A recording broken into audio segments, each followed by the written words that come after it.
Welcome to our channel. Today we how to connect Brother printer step by step clearly. To connect your Brother printer, start by unpacking the printer from the box.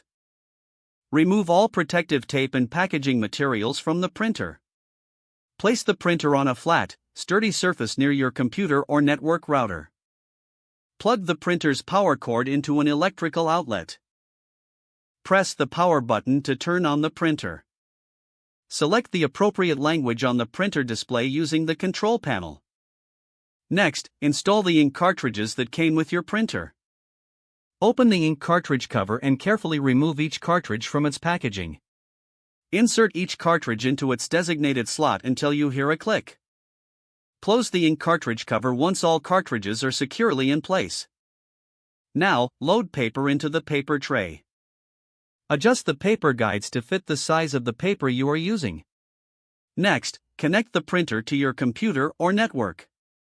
For a USB connection, take the USB cable and plug one end into the printer and the other into your computer.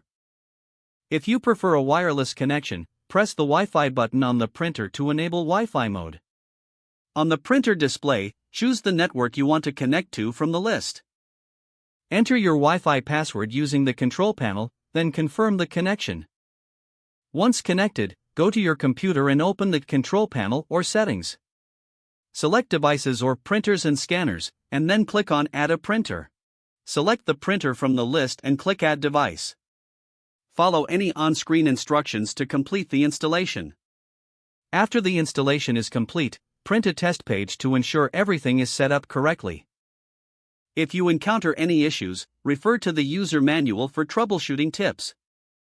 Your Brother printer is now ready to use. If the page does not load, refresh the browser or try again in a private or incognito window. Make sure you are using the correct email address, then retype it carefully to avoid small typos. If your password is not accepted, use the reset option and create a new strong password you can remember. Check your spam folder for verification or security emails, then complete any requested confirmation steps. Enable two-factor authentication if available to improve account security and reduce unauthorized access risk. After signing in, review your profile details so your contact information and settings are accurate and current. Don't forget to like this video and subscribe to our channel for more step-by-step tech guides.